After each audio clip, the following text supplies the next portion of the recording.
Magandang araw ng Sabado po mga bayang karerista. Magbibigay na po tayo ng tip at impormasyon para sa araw na to, May 17, 2025.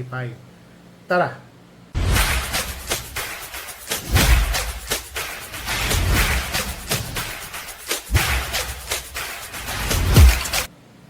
So mga bayang karerista, ngayong araw ng Sabado, no bearing po ulit lahat po ng karera hanggang June 8, no bearing races. Pakita ko lang po ang ating kopya. Ito po yung tinatawag na Summer Racing Festival. Yan po. May kakapalan po ang mga magsisitakbo sa bawat races po. Sa bawat pakarera. Ang start time po ng karera ay sa ganap na alas 4 ng hapon. Race number 1, 3-year-old and above maiden race. Placer po ito, mga bagong kabayo at yung mga nagsitimbang na. First choice couple entry 2 and 2A, Trusted 1 and Tricky Road. Ito pong si Trusted 1, natalo po ito ng ulo, kung di po ako magkamali. Segundo po ito, nasa gitna. Dumaan po yan sa gitna, tuloy-tuloy eh. Ang lakas, hindi siya lumakpas. Nagkatalo po yan sa kayugan. Para sa akin po, entry number 2, couple entry din po 2 and 2A, Trusted 1 and 2A Tricky Road. 1 for the day or sosolohin ko na po ito. So dito na ho tayo sa race number 2. Rating 11 to 15 split, 1,400 meters, 9 runners. First choice, entry number 4, Carried Away. Ito pong si Carried Away, pwede po itong manood habang may naghahabulan sa unahan. Meron po itong tiyempong 1.28. So sa same distance po, para sa akin po, kung magagawa po niya ulit yun, malaki po ang panalo. Kaya ako po nasasabing may matulin po dito na tatlo. Heart of Steel, Make or Break at saka si Ghost. Maaring si Carried Away po ang isa sa pakinabang habang naghahabulan yung dalawa sa unahan. Si Carried Away po, siya po yung manonood ng tersero or kwarto pwestong malapit. Para sa akin po, malaki po ang panalo. Entry number 4, first choice, Carried Away. Second choice, entry number 3, Antonio de la Mugis. Etong si Antonio de la Mugis, parati po itong in the money. Segundo, tersero, kwarto, nandudun po yan. Ngayon mga bayang karabista, tingin ko po dito, unahan lang po sila magparemate. Kung sino po unang makakapagparemate, tingin ko po may malaki pong tsansang manalo.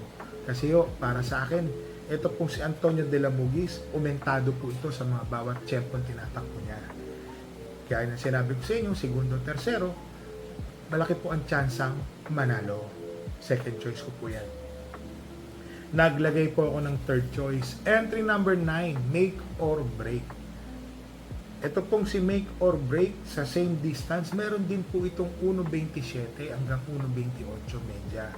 Ito pong si Make or Break, kung sakaling hayaan po niya si Heart of Steel, manonood po ito ng nakatutok. Nakatutok yan. Pagdating ng rekta, kung ganun po magiging diskarte, maganda pong ipapanalo niya. Baka palayo pa ho yung mananalo. Para sa akin po, malaki rin po ang panalo. Entry number 9, Make or Break. So dito po sa race number 2, first choice, entry number 4, Carried Away. Second choice, entry number 3, Antonio de la Mugis. Third choice, entry number 9, Make or Break. So dito na tayo sa race number 3, rating 6 to 10 po ito mga bayang karerista 1,400 meters, 10 runners. May kabayo po tayo dito. Hills Magic, mga bayang karerista. Tingin ko po, malakas po ang laban, Hills Magic. Tuldok lang po ang nilalagay ko sa kanya. Kung mapapansin nyo po, nag-ayos po ako. Nagpahiyang baga. Parati na lang po tayong segundo. Ito pong karera na to para kay Hills Magic. Sana po manalo. Pero dito po sa karera na to, labas po si Hills Magic Inuuna ko na po yung kabayo ko, labas po yan. Wala akong biyahe kung ano yung maririnig nyo. Parati pong labas yan mga bayang karerista. So dito po sa race number 3, entry number 7, Isla Puting Bato. Another, sosolohin ko po yan. Hindi na po 1 for the day, 2 for the day na po na panolo ko yan. Ang inam po nung huling tinakbo ni Isla Puting Bato, mga bayang karerista, 1.27 ang kanyang tinapos. So para sa akin po, Second na one for the day, Isla Puting Bato, entry number 7, dito po sa race number 3. At yung kabayo po natin, entry number 6, Hills Magic, pansama lang po yan.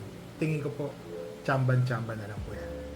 So dito na tayo sa race number 4, rating 11 to 15, 1,400 meters, 9 runners. First choice, entry number 7, Queen Gabi. Nung nakaraan po, inuna na to mga bayang karerista. Magaling lang po yung talagang nanalo, si Bantay Sarado. Napakainang po ng panalo nun. Pero si Queen Gabi, siya na po ang nagdala ng marcha nung araw na yun, mga bayang karerista. Para sa akin po, first choice, Queen Gabi, segundo ang tinapos yung nakaraan. Maaaring mag-aumento pa po ito. Second choice, entry number 8, Raga Muffin. Ito pong si Raga Muffin, mga bayang karerista, ha? Medyo nagkakaroon lang din po ito ng problema sa starting gate, sa alisan. Tingin ko po, malaki rin po ang panalo ni Raga Muffin. Lalo na ho, ang distansya, 1,400 meters. Pero pwedeng ito na rin po ang humabol o mauna sa karera na to. Naglagay po ako ng third choice. Medyo nabababaan na po ako sa laban. Entry number 4, Malabon King. Baka ito na po ang inihintay ni Malabon King, mga bayang karerista. No bearing naman po ito. Sa tingin ko po, malaki po ang panalo ni Malabon King. Lalo na meron po ito dati na 1.27 sa same distance. So, pansama po yan. Sama po natin. So, dito sa race number 4, first choice, entry number 7, Queen Gabi. Second choice, entry number 8, Raga Muffin. Third choice, entry number 4, Malabon King. Dito na tayo sa race number 5, rating 16 to 21 split, 11 runners, 1,400 meters. First choice, entry number 11, Amor My Love. Oho, si Amor My Love po, mga bayang karerista, ha? Maganda po ang numero. Tingin ko po, malaki po ang tsansang manalo ni Amor My Love. Sama po natin. Tingin ko po, may panalo pong malaki. Second choice, entry number 6, Distant Thunder. Tumapos po ito ng segundo kay Guerrero Warriors. Kaya po ako napapapikit, iniisip pa natin. Si Guerrero Warriors po, tumapos po ng 1.26. Siguro mga 7 o 8 katawan pong nanalo si Guerrero Warriors. Segundo si Distant Thunder, siya na rin po yung nagdala ng marcha hanggang rekta. So para sa akin po, may panalo po ito si Distant Thunder. Kung sakaling mapapabayaan po ito sa unahan, kaya po netong tapusin. Lalo na wala po akong nakikitang mas matulin kay Distant Thunder, mga bayang karerista. Second choice. Naglagay po ako ng third choice, yung galing sa panalong entry number 5 na si Bantay Sarado. Bakit to? Napakainam po ng tinakbo ni Bantay Sarado nung nakaraan. Malapit agad. Nandoon agad siya, kwarto pwesto. Tapos ang tinalo nga po niya si Queen Gabi. So ang tinapos po ni Bantay Sarado, masyado pong maganda. Parang 5 katawan po atang nanalo yan. So para sa akin po, malaki po ang panalo ni Bantay Sarado, third choice. So dito sa race number 5, first choice, entry number 11, Amor My Love. Second choice, entry number 6, Distant Thunder. Third choice, entry number 5, Bantay Sarado. So dito na tayo sa race number 6, rating 5, non-placer, mga bagong baba na galing 6, galing 5 placer pala, and then yung pong mga nagsisi hindi timbang, mga hindi tumimbang. So ito po, 11 runners po ito, 1,400 meters. Marami na pala kami rito. Hindi lang nasali yung kabayo ko. So first choice, entry number 8, Magical Sap. Ito pong si Magical Sap, meron po itong 1.30 sa same distance. Tingin ko po, malaki po ang chance ang manalo ni Magical Sap dito. Pansama po ito. Second choice, entry number 6, Awesome Call. Ito pong si Awesome Call, mga bayang karerisa. Matuling kabayo po ito. Kung sakali yung walang makakahabol sa tuli ni Awesome Call, tingin ko po, kaya hong tapusin, lalo na, balita ko, batak po ito. Naglagay po ako ng third choice. Ito po, parati ko po kasi gusto tong kabayo na to. Entry number 5, Anya Anya. Bakit to? Kasi minsan nakikita ko, may check po kasi siya eh. Baka mamaya matapat po na maganda ang gising. Baka biglang manalo po ito. Naglagay po ako ng fourth choice, o toldo kung tawagin ko. Entry number 3, Jersey Crown. Oho, ang baba na rin po sa laban ni Jersey Crown. Para sa akin po, may panalo na po ito rito. Non-placer na po ito. So dito po sa race number 6, first choice, entry number 8, Magical Sap. Second choice, entry number 6, Awesome Call. Third choice, entry number 5, Anya Anya. Tuldok o yung fourth choice, entry number 3, Jersey Crown. So dito na tayo sa race number 7, sa last race po. 14 runners, 1,400 meters. Rating 5 placer. Ito pala yung mga placer. Mga galing ng rating 6 na nakababa. Yung iba dito actually karamihan dito mga bayang karerista. Tapos yung mga natitimbang din po, pumanik. Yung mga galing ng 5 non-placer, pag natimbang ka ng segundo, tersero, umatik, panik ka po dito. First choice couple entering 4 and 4A, Clairvoyant and 4A Pendant. Ito pong si Clairvoyant, mga bayang karerista, tingin ko po, malaki na ho ang panalo. Lalo na bagong baba po ito rito. Para sa akin po, pansama po ito si Clairvoyant and 4A Pendant, first choice. Second choice ko, entry number 12, Queen Margot. Ito pong si Queen Margot, mga bayang karerista, parang nasaran lang to nung tinanonood ko eh. Hindi lang nakadaan agad. Segundo po ito kay Sinag nung araw na yon. Tingin ko po ngayon, malaki po ang panalo ni Queen Margot, mga bayang karerista. Lalo na, nakita ko po yung na-traffic siya eh. Sa tingin ko po, may panalo po. Naglagay po ako ng third choice. Entry number 10, Footloose.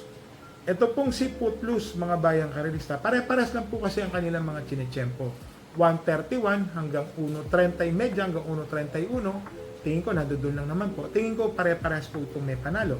Lalo na si Footloose. Meron po itong 1:30 sarado. Ansama po yan, mga bayang karerista, ha? So, dito po sa race number 7, sa last race, first choice couple entering 4 and 4A, Clairvoyant, 4A Pendant. Second choice, entry number 12, Queen Margot. Third choice, entry number 10, Footloose. Sa mga bayang karerista, meron po tayong kabayong tatakbo ngayon. Race number 3, entry number 6, Hills Magic. Tingin ko, tsamba lang po yan. Ang lakas po ng kalaban. Isla Puting Bato. Lalo na ho, nag-1.27 po si Isla Puting Bato. Yung kabayo po natin 1.29, hirap na hirap. So para sa akin po, horse to beat po si Isla Puting Bato. Labas naman po yung kabayo natin, mga bayang karerista. Nagpahiyang nga po ulit tayo. Ulitin ko po, nagpapahiyang na tayo. Napansin nyo naman. Kasi napansin ko, di na ho tayo nagpapanalo. Magaling na lang yung kabayo natin kasi segundo. So ngayon po, pahiyang tayo. Tingnan natin kung ano yung mangyayari sa mga susunod na linggo. Kung karera po ngayong araw ng Sabado. Chef Cat, segundo na naman po. So mga bayang karerista, shoutout lang po natin si Mr. Manuel Pandes, Chef Cesar from Guam, USA. O, ingat po tayo dyan, ha, Chef Cesar. Shoutout din po kay Mr. Raul Valendres, Jomar Martin, Mamerto Rodriguez, Biyaherong Tipster, shoutout po sa inyo. Roberto Cruz, Bong Laloma. Ito po, advance happy birthday kay Jane Mendoza. This coming Sunday po, May 18. So, babatiin po natin ulit yan. So, mga bayang karerista, ha? Nakita naman natin, talagang ang karera, nandiyan lang. Mamili po tayo kung anong araw gusto natin mga karera. Marami pong karera. Pakita ko lang po ang ating kopya. Yan po. Ngayong araw na to, araw ng Sabado, tingin ko po, pick 5 na lang to. Yung take all. So, yun po. So mga bayang karerista, parati ko pong sinasabi sa inyo, bet small, win big, bet big, lose big. Dala po tayo ng payong, nag-uulan, kahit sobrang init, magpayong pa rin tayo. Sa bandang hapon talagang umuulan po talaga. Tsaka tubig na mainom, pang refresh po natin, at least nakakatipid-tipid tayo. Huwag po natin kakalimutan, ha? Alam po yun, June 3, paalala ko lang po sa inyo, dito po sa Pasay, gagawin po yung Horse Owners and Cockers Association po. Paderby po namin ni Boss Kaloy Datu. Po, marami po magsisisalin. May mga inimbita po si Boss Kaloy. Kahit na rin po tayo, pati po yung asosasyon po dyan. Sa mga bayang karerista, magkita-kita po tayo dyan sa darating na June 3. Opo, matutuwa po kayo sa mga pasabong at saka sa mga papremyo, yung mga sa machines. Opo. Sa mga bayang karerista, happy racing po sa inyo lahat and stay safe po.